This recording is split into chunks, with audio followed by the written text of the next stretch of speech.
Okey, Assalamualaikum warahmatullahi dan salam sejahtera. Hari ini cikgu akan berkongsi tentang beberapa tajuk yang mungkin boleh membantu rakan-rakan guru serta anak-anak lah. Okey. Jadi sebenarnya bahan ini cikgu sediakan sempena PLC bersama rakan-rakan guru SMK Ranca-Ranca. Okey. Jadi hari ini objektif PLC kita adalah kaedah memorik graf, Satah 3 matra, keberangkaian kertas 1, penjelmaan bahagian B dan luas bawah graf soalan B atau C.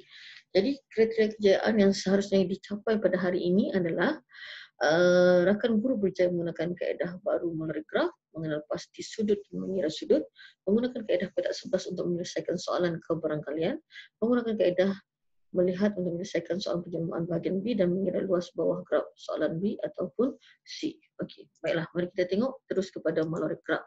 Okey, sebenarnya untuk kaedah memorik graf ini berbagai-bagai kaedah yang cikgu nampak dan cikgu cuba untuk membantu murid-murid terutamanya. Jadi pada awalnya cikgu menggunakan kaedah biasa seperti yang lain-lain, okey, seperti rakan-rakan yang lain. Okey, sebentar ya. Kita patah balik. Okey. Okey. Alright. So, mari kita tengok.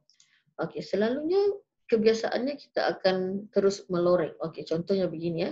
Ini, okey. Mungkin kurang jelas, kita bagi color lain. Merah mungkin. Okey, ini ya. Garisannya ini. Okey, nampak garisan terang kan? Okey. Y di luar. Maksudnya Y lebih kecil.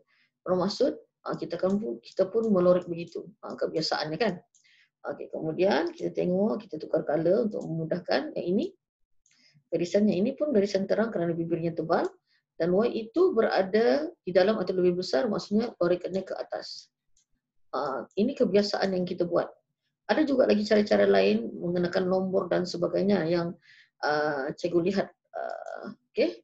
Seterusnya Y1 ini belum ada, jadi Y ini sebenarnya adalah pintasan Y, betul? Dan bibirnya nipis, jadi garisannya adalah putus-putus bersilang di kawasan itu. Nampak? Gunakan membaris ya. Dan Y berada di dalam atau lebih besar, maksudnya lorekannya ke atas. Jadi, di manakah lorekan yang paling banyak?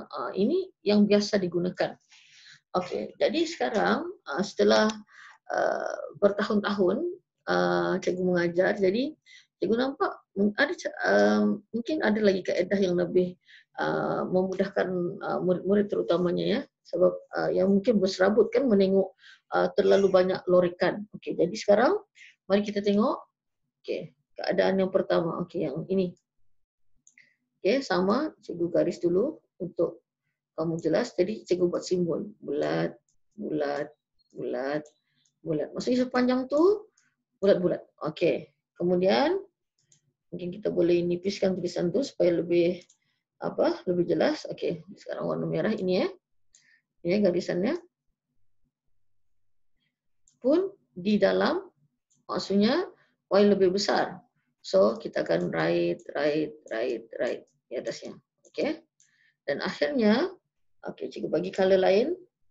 Warna ini. Okey, ini ya. Okey. Kita buat dulu putus-putus, bibirnya nipis. Okey, jadi ke atas. Jadi cikgu right. Jadi kita boleh jelas nampak di mana simbol yang paling banyak berkumpul. Ini sendiri-sendiri, ini hanya 2 simbol dan di kawasan ini biru, right dan red merah tu. Okey, jadi di sinilah sebenarnya lorekan itu. Okey. Ini adalah, cikgu rasa mungkin ada juga rakan-rakan guru cikgu yang lain menggunakan kaedah ini. Tapi ini sebenarnya cikgu jumpa baru tahun lalu ya. Sebab cikgu nampak ada juga murid yang sangat sukar nampak di mana kawasan yang harus dilorek. Berserabut kan? Okey, seterusnya. Kita boleh buat satu latihan lagi untuk bahagian ini. Okey, mari kita tengok. Okey. Kita tengok. Okey, sekarang ini. Okey, ini garisannya. Garisan tebal sebab apa? Ketaksamaannya double kan, bibir tebal, cikgu panggil dia bibir tebal lah. Dan Y lebih kecil atau Y di luar mulut, cikgu panggil begitu, Y di luar mulut. So, lebih kecil maksudnya lorikannya ke mana? Ke bawah. Jadi cikgu write. Okey, cikgu write. Okey. Sepanjang tu di write. Okey. Kemudian kita gunakan warna lain untuk lebih senang. Okey, ini garisan merah di sini. Okey. Kemudian bibir tebal Y lebih besar maksudnya di atas. Sepanjang tu kita akan buat bulat-bulat dan akhirnya yang terakhir Y4 tu belum wujud lagi. Kita akan wujudkan Y nampak ni bersilang di sini kan. Jadi oleh kerana ketaksamaannya tu nipis, maksudnya ini ya. Maksudnya bibirnya nipis, cikgu panggil bibir nipis. Dan Y itu berada di dalam atau di dalam maksudnya lebih besar nilainya ke atas. Jadi cikgu akan lorikan di atas. Nampak? Okey, so nampak ada 3 simbol yang berada di kawasan ni. Jadi di sinilah yang kita kena lorek.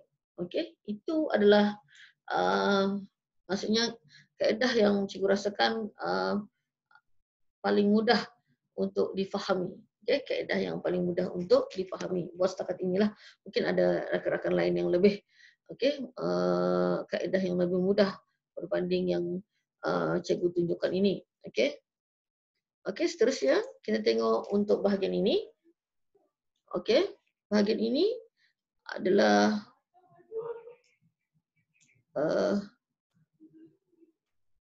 ini garisan terang. Okey. So, ke atas. Kemudian ini Y6 di bawah.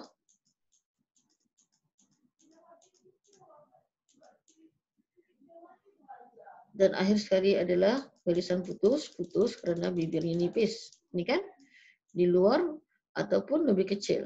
So, kita akan nampak ada ketiga-tiga simbol di situ, disitulah jawapannya. Okey, disitulah nilainya. Okey, disitulah dia punya lorikan. Okey. Dan kemudian cuba tengok yang ini. Okey. X lebih besar daripada kosong. Okey, X lebih besar kosong maksudnya lebih besar daripada kosong, di situ X lebih besar daripada kosong. Kalau Y lebih besar daripada kosong, ke atas. Itu. Okay. Jadi yang ini X lebih besar daripada kosong maksudnya di sebelah kanan. Okay, di sebelah kanan.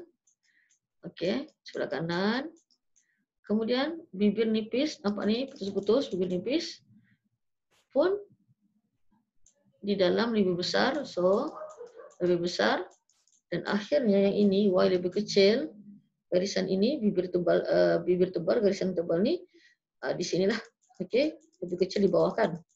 Jadi simbol yang paling banyak berkumpul adalah di kawasan ini. Okey, cikgu rasa agak jelas untuk kawasan melorek. Jadi video ini cikgu akan bahagikan beberapa bahagian. Ini adalah video siri yang pertama untuk melorek graf. Okey.